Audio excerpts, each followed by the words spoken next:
CM योगी के सख्त रवैये के बाद प्रशासन ने अपराधियों पर और माफियाओं के खिलाफ मुहिम छेड़ी हुई है। प्रयागराज में भी प्रशासन ने लगातार ये कोशिश की है। अब ये बता दें आपको, अतीक अहमद मामले से जुड़ी हुई ये बेहद महत्वपूर्ण खबर है।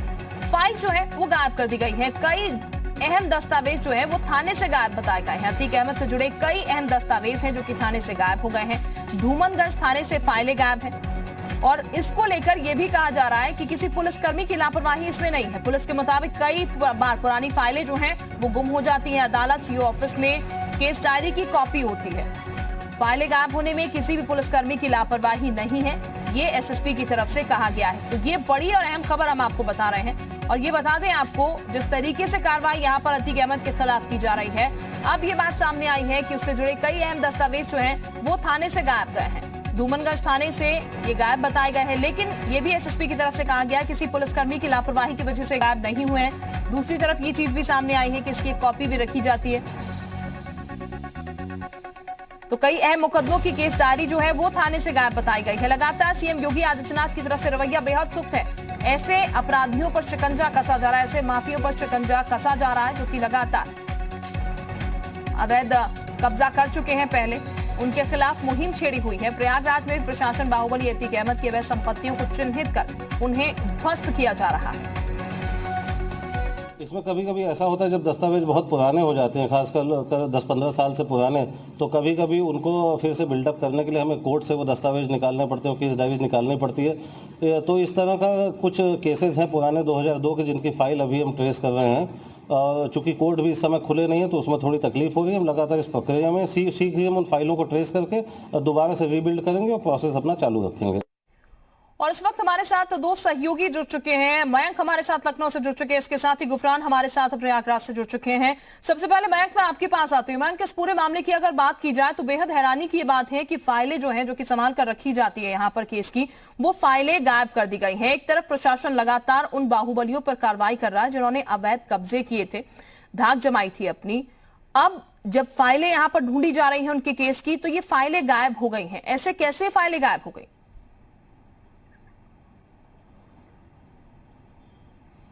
शिल्पा, एक कोइंसिडेंस देखिए कि सरकार जो है वो सख्ती बरत रही है अतीक अहमद पे। अतीक अहमद के साथ ही जितने भी बड़े माफिया हैं, जो सफ़ेद पोश माफिया हैं, उनके खिलाफ लगातार कार्रवाई की जा रही है। और इस बीच आज 18 साल बाद पुलिस को ये पता लगता है कि धूमनगंज थाना, जहाँ पे अतीक अहमद से जुड़े तमाम दस्तावेज थे, वो गायब हैं, वो नहीं मिल पा रहे हैं। दलील क्या है कप्तान साहब की? दलील ये है कि फाइलें पुरानी हो गई हैं, इस वजह से हो सकता है कहीं मिसप्लेस हो गई हों। बिल्कुल सही बात है, हो सकता है ऐसा हुआ, इस बात से इनकार नहीं किया जा सकता है। ये भी जरूर है कि कोर्ट में जो केस डायरी होती है वो दाखिल की जाती है, जो कोर्ट में मौजूद रहती है। लेकिन ये फाइलें गायब कब हुई हैं? ये फाइलें तब गायब हुई हैं जब फाइलों के गायब होने का पता तब चला है जब अतीक अहमद के जो काला साम्राज्य है, जो उनका आर्थिक साम्राज्य है, उसको ध्वस्त किया जा रहा है। अभी 13 ऐसी प्रॉपर्टियां हैं जिन पे कार्रवाई होनी बाकी है। इस बीच जो ये खबर आती है कि अतीक अहमद से जुड़ी हुई बहुत सारी फाइलें थाने से गायब हो गई हैं, ये बताता है कि ये लापरवाही दरअसल नहीं है। ये लापरवाही नहीं है, सीधे सीधे अगर फाइलें नहीं मिलती हैं तो मान के चलिए ये पुलिसकर्मियों की मिली भगत का मामला है। क्योंकि धूमनगंज वो क्षेत्र है जहां पे कभी अतीक अहमद का सिक्का चला करता था। ये पूरा इलाका जो है वो माना जाता है कि अतीक अहमद का गढ़ है। ऐसे में वहां से फाइलों का गायब हो जाना, थाने के अंदर से फाइलों का गायब हो जाना, एक बहुत बड़े साजिश का हिस्सा हो सकता है। हालांकि साजिश का हिस्सा हो सकता है। हालांकि एसएसपी की तरफ से इनकार किया जा रहा है कि पुलिसकर्मियों की इसमें लापरवाही है किसी भी तरीके से। हमारे साथ गुफरान भी बने हुए लगातार प्रयागराज से। मोहम्मद गुफरान, लगातार ये हम डेली खबरें भी दिखा रहे हैं अपने दर्शकों को किस तरीके से अतीक अहमद की अवैध संपत्ति जो है उसको लेकर कार्रवाई की जा रही है, लेकिन दूसरी तरफ अब फाइलें गायब हो गई हैं। सवाल ये उठता है कि एक तरफ वर्चस्व कम करने की कोशिश यहां पर अतीक अहमद पर कार्रवाई की गई है, लेकिन कहीं ना कहीं क्या भीतरी तौर पर अतीक अहमद की अभी भी इतनी पकड़ बनी हुई है कि फाइलें यहां पर से गायब कर दी जाती हैं और एसएसपी महोदय की तरफ से कहा जाता है किसी पुलिसकर्मी की इसमें लापरवाही नहीं है, इस तरीके से फाइल गायब हो जाती है? देखिए, ये बिल्कुल बेहद अहम सवाल है क्योंकि धूमनगंज वही थाना है जहां पर इसकी सीट पहली बार अतीक अहमद की खोली गई थी और धूमनगंज वो इलाका है जहां अतीक अहमद का वर्चस्व और बाहुबल का जो रसूख था वो एक तरीके से यहीं पर देखने को मिलता था। और अब यहाँ 2002 में जब इनके ऊपर एक दो नहीं बल्कि कई दर्जनों मामले एक साथ एक दिन में दर्ज हुए थे, तत्कालीन बीएसपी गवर्नमेंट थी उस दरमियान, मायावती उस वक्त मुख्यमंत्री थी। उसके बाद उस सरकार बदलती है और मुलायम सिंह सूबे के मुख्यमंत्री बनते हैं। उसके बाद सरकारें आती और जाती रहती हैं, लेकिन ये फाइलों के गायब होने का जो पता चलता है वो उस दरमियान जब योगी सरकार अतीक अहमद पर एक तरीके से उनके अवैध साम्राज्य, उनके अवैध जो कारोबार है उसको ध्वस्त करने में जब जुटी हो, ऐसे समय में इन फाइलों का गायब होने की जानकारी मिलना अपने आप में बेहद बड़ा सवाल खड़ा करता है उन पुलिस कर्मियों पर जिनकी जिम्मेदारी होती है दस्तावेजों को, खास करके माफिया जो होते हैं और अपराधी प्रवृत्ति के जो भी लोग होते हैं, अतीक अहमद हो या फिर कोई भी हो, ऐसे लोगों के दस्तावेज थानों से गायब होना वो कहीं न कहीं से प्रशासनिक लापरवाही, पुलिसिया लापरवाही कह लीजिए या फिर मिली भगत, क्योंकि बगैर किसी मिली भगत के ऐसे दस्तावेज जिसमें अतीक अहमद से जुड़े तमाम ऐसे मामले हैं जिसके खुलासे हो सकते हैं, उन पर कार्रवाई का शिकंजा जो है वो कसा जा सकता हो, ऐसे दस्तावेज का गायब होना कहीं न कहीं से पुलिसिया मिली भगत जो होती है, जो इससे पहले भी सामने आते रही हो, चाहे बिकरू कांड का मामला रहा हो या फिर प्रदेश के दूसरे हिस्सों में अपराधी और माफियाओं के पुलिस के जो गठजोड़ रहे हैं उसमें रहा हो, तो ये कहीं न कहीं से एक मिली भगत का एक हिस्सा है। हालांकि जो आला अधिकारी हैं उनका ये कहना है कि दूसरे जगहों पर कोर्ट हो या फिर क्षेत्राधिकारी, उन जगहों पर ऐसी फाइलें मौजूद रहती हैं, हम उन्हें दोबारा उपलब्ध करा, दोबारा उनको हम खोज के निकालेंगे और उस पर भी कार्रवाई करेंगे। लेकिन ये सवाल जरूर बनता है कि ये दस्तावेज गायब कैसे हुए, कौन लोग थे, उन पर क्या कार्रवाई होगी, उनकी क्या जवाबदेही होगी, ये बेहद अहम सवाल है। बिल्कुल, ये सबसे बड़ा सवाल है, आखिर किसकी लापरवाही यहाँ पर रही जिसके चलते ये अहम दस्तावेज जो है वो गायब हो गए हैं। मयंक भी हमारे सहयोगी लगातार हमारे साथ बने हुए हैं। मयंक, एसएसपी की तरफ से क्लियर कर दिया गया है किसी पुलिसकर्मी की इसमें लापरवाही नहीं है, इस तरीके से फाइलें गायब हो जाती हैं। अब सवाल ये उठता है कि जवाबदेही आखिर किसकी तय की जाए इस पूरे मामले में, कि ये दस्तावेज जो है आखिर गए तो गए कहां और किसने इन दस्तावेजों को गायब किया?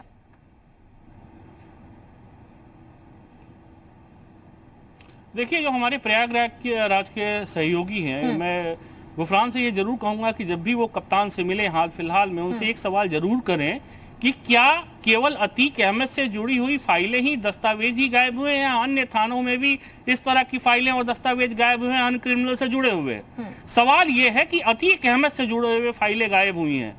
ये कोई अतीक अहमद कोई छोटे आदमी नहीं है जिसके साम्राज्य को ध्वस्त करने की कोशिश की जा रही है, जिसका जो आपराधिक रिकॉर्ड है वो बहुत बड़ा है। उस आदमी का रसूख इतना है कि जब सपा की सरकार होती है तो उसे दूसरे जेल से प्रयागराज लाया जाता है, उस वक्त इलाहाबाद लाया गया था ताकि वो चुनाव में प्रभावित कर सके, वहां के चुनाव को प्रभावित कर सके। ऐसे बड़े माफिया की फाइल का गायब होना बताता है ये मामला दरअसल इतना आसान नहीं है जितना इसको पुलिस समझाने की कोशिश कर रही है और बताने की कोशिश कर रही है। सवाल यह है शिल्पा कि क्या 2002 के धूमनगंज थाने में और भी अपराध हुए होंगे, क्या उनकी फाइलें भी गायब हैं या केवल अतीक अहमद से जुड़ी फाइलें गायब हैं? इसका जवाब वहां की पुलिस को देना पड़ेगा और निश्चित तौर पे जिस तरह का ये मामला है इसे कमतर करके बिल्कुल नहीं आंका जा सकता है। इसका जवाब पुलिस को देना ही देना पड़ेगा कि जब एक तरफ सरकार ऐसे माफियाओं के खिलाफ सख्त एक्शन ले रही है, उनके खिलाफ कार्रवाई कर रही है, ऐसे में फाइलें कहाँ चलेगी? बिल्कुल, यानी कि एक तरीके से केस कमजोर करने की कोशिश मयंक ये कही जा सकती है। बिल्कुल मयंक, एक तरीके से केस कमजोर करने की कोशिश की जाती है जब इस तरीके से फाइल जो है वो गायब यहां पर से नजर आ रही है। हमारे साथ गुफरान भी लगातार बने हुए हैं। गुफरान, जैसा कि मयंक ने भी कहा, इस बाबत आपकी कोई बातचीत यहां पर हो पाई है कि आखिर जवाबदेही किसकी तय की जाए? जब थाने में सारी फाइलें जाती हैं, थाने में पूरा रिकॉर्ड रहता है, थाने से ही फाइलें गायब हो जाती हैं, लेकिन ये कहा जाता है कोई पुलिस अधिकारी जो है, पुलिसकर्मी जो है वो इस लापरवाही का जिम्मेदार नहीं है। फिर आखिर जिम्मेदार है कौन? देखिए, समय समय पर जो पुलिसकर्मी होते हैं, खास करके जो आला अधिकारी होते हैं, वो अपने मकसदों की अमूमन देखा गया है, सारे बड़े मामले जो भी होते हैं, पहली जो कोशिश होती है उनकी अपने लोगों को बचाने की होती है, उनका बचाव किया जाता है। लेकिन जब मामला सामने आता है उसके बाद कार्रवाई की जाती है, कार्रवाई की जांच की बात कह करके मामलों को एक तरीके से टाल दिया जाता है या फिर ठंडे बस्ते में कह लीजिए कि डाल दिया जाता है। लेकिन अतीक अहमद जैसे लोगों के खिलाफ इस तरीके के मामले हो, दर्जनों फाइलें गायब होने का मामला हो और उसके बाद सिर्फ ये कह दिया जाए कि अब हम इसको कोर्ट से इसको उपलब्ध करा लेंगे, क्षेत्राधिकारी के यहाँ से इन दस्तावेजों को हम कलेक्ट करके कार्रवाई करेंगे। ये बेहद एक तरीके से हैरान करने वाला जवाब होता है, क्योंकि जवाबदेही जिन अधिकारियों की होती है, कार्रवाई जिन अधिकारियों की जिम्मेदारी होती है, कि लापरवाही जिन लोगों ने की, जिन लोगों ने ऐसे दस्तावेजों को गायब सुरक्षित न रख पाए, जो जिनकी जिम्मेदारी होती है मालखाने में जो या फिर थाने के जो रिकॉर्ड रूम में जो ये दस्तावेज होते हैं उनको सुरक्षित न रख पाए, उन पर कार्रवाई की एक तरीके से होती है। लेकिन कार्रवाई के बजाय उनका बचाव करना, ये कहीं न कहीं से एक तरीके से पुलिसिया एक तरीके से जो लापरवाही तमाम बड़े मामलों में आते रहे हैं, उसी का एक हिस्सा अतीक अहमद से जुड़े इस मामले से भी देखा जा सकता है। हालांकि अधिकारियों का जो जवाब है वो यही कहना है कि हम कलेक्ट करके कार्रवाई करेंगे, लेकिन जो ये मामला है 2002 में, जो ये सितंबर महीने में ये मामला दर्ज हुआ था, सेल टैक्स से जुड़े मामले थे, तमाम इसमें कुछ ऐसे मामले थे जो आपराधिक गतिविधियों से, जो जिसमें हत्या के प्रयास समेत मामले, धमकी के मामले थे, उन फाइलों का गायब होना ये बताता है कि अतीक अहमद का जो रसूख था वो 2002 के बाद भी लगातार उसका जारी रहा। वो 2019 जो बीता आज भी इस तरीके से कह सकते हैं, क्योंकि अधिकारी अभी कार्रवाई की बात ना कह करके सिर्फ ये कह रहे हैं कि हम उनको कलेक्ट करके उस पर कार्रवाई करेंगे। जिन दस्तावेज जो गायब हुए, ये सवाल अब लगातार बड़ा हो रहा है कि एक तरफ प्रशासन जो है वो अवैध संपत्ति पर कार्रवाई कर रही है अतीक अहमद के जो करीबी है उन्होंने जो अवैध संपत्ति जुटाई उन पर कार्रवाई हो रही है, लेकिन क्या पुलिस महकमे में अभी भी कुछ ऐसे कनेक्शंस हैं अतीक अहमद के जो कि अतीक अहमद के लिए काम कर रहे हैं? कम से कम इस मामले के बाद तो ऐसा ही नजर आ रहा है। बहुत शुक्रिया आपका तमाम जानकारी देने के लिए।